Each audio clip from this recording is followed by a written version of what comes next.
Halo teman-teman, setelah Amir Syarifuddin itu mengembalikan mandatnya kepada Presiden Soekarno, nah ternyata lagi-lagi Presiden Soekarno menunjuknya teman-teman untuk membentuk kabinet yang baru. Nah, kabinet yang baru ini itu dinamakan dengan Kabinet Amir Syarifuddin II, teman-teman. Nah, seperti apa ya kiprahnya kali ini?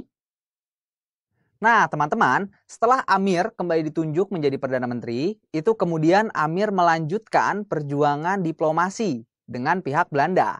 Nah, teman-teman masih ingat ya, di video yang sebelumnya, itu kakak sudah sempat bahas bahwa PBB itu ternyata membentuk Komisi Jasa Baik.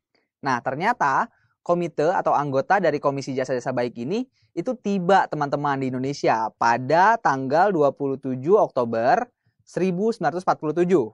Nah, kemudian dibentuklah Komisi Tiga Negara atau biasa kita kenal KTN teman-teman ya. Nah, yang terdiri dari Belgia, kemudian Australia, dan juga Amerika Serikat sebagai wakil PBB untuk turut serta nih dalam perundingan yang dalam waktu dekat itu akan diselenggarakan. Nah, jadi KTN ini memang nantinya akan membantu perundingan antara Indonesia dan Belanda. Oke.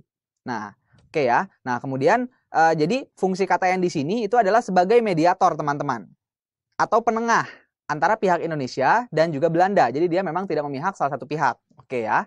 Nah, kemudian perundingan yang tadi kita bicarakan itu akan resmi digelar di atas kapal angkut Amerika Serikat teman-teman yang bernama Renville. Oke ya. Nah, yang berlabuh di lepas pantai Jakarta pada 8 Desember 1947.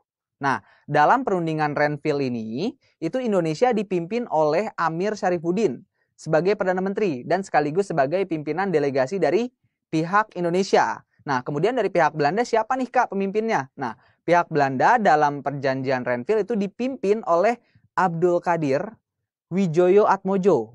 Nah, beliau adalah selaku Kolonel Knil, teman-teman. Oke ya, jadi ini adalah dua perwakilan yang memang berhadapan di perjanjian Renville. Lalu seperti apa sih perjanjian Renville itu?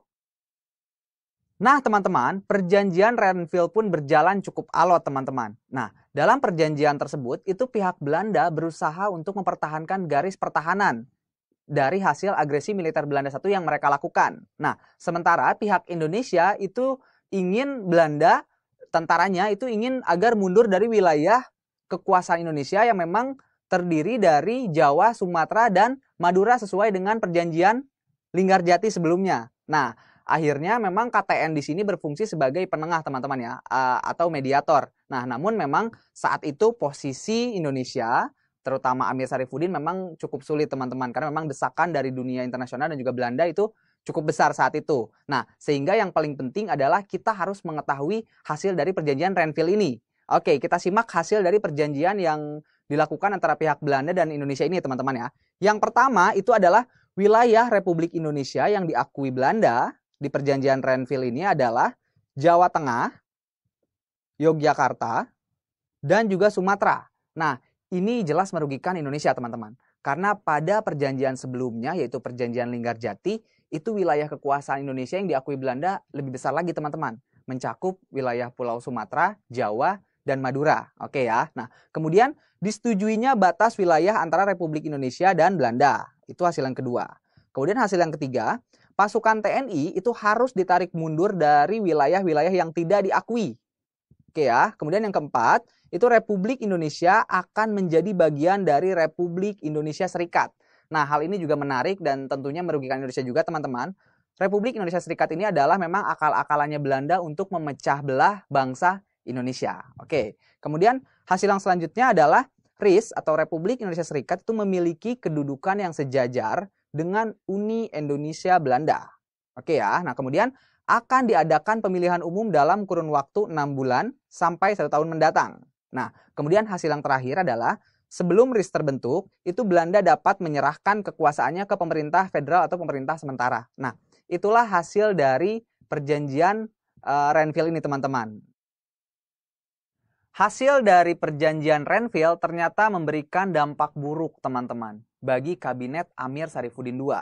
Nah, jadi hasil dari perjanjian Renville itu memang membuat Indonesia semakin mendesak ya, dan juga semakin merugikan pihak Indonesia. Sudah jelas karena wilayah kekuasaan Indonesia itu menjadi semakin sempit lagi teman-teman. Nah, kemudian karena memang dirasa merugikan saat itu, sehingga akhirnya banyak pihak nih teman-teman merasa kecewa. Dan terjadilah pertentangan di dalam pemerintahan Indonesia. Artinya mungkin di dalam kabinet Amir Syarifuddin kemudian terjadi perpecahan teman-teman. Beberapa di antaranya seolah-olah menyalahkan atau menilai bahwa Amir telah membawa pulang kekalahan yang sangat merugikan bagi Indonesia. Nah, pihak-pihak yang menyalahkan Amir tersebut adalah pihak-pihak dari Partai Nasionalis Indonesia dan juga Masumi. Oke ya, jadi dua partai itu memang seolah-olah jadinya menyalahkan Amir atas kekalahannya yang diterima dari perjanjian Renville ini. Nah, akhirnya apa yang terjadi? Akhirnya teman-teman, koalisi yang ada di kabinet Amir Syarifuddin II ini kemudian hancur teman-teman. Nah, kabinet menjadi lumpuh dan Amir pada akhirnya membubarkan kabinetnya pada tanggal 29 Januari 1948. Nah, inilah akhir dari kabinet Amir Syarifuddin II, teman-teman. Nah, seperti itulah kondisi politik pada masa kabinet Amir Syarifuddin II, teman-teman. Jadi memang karena hasil dari perjanjian Renville yang sangat merugikan pihak Indonesia, hal inilah yang menyebabkan kabinet Amir Syarifuddin II ini jatuh, teman-teman. Nah, kemudian siapa ya yang akan mengambil alih kepemimpinan selanjutnya?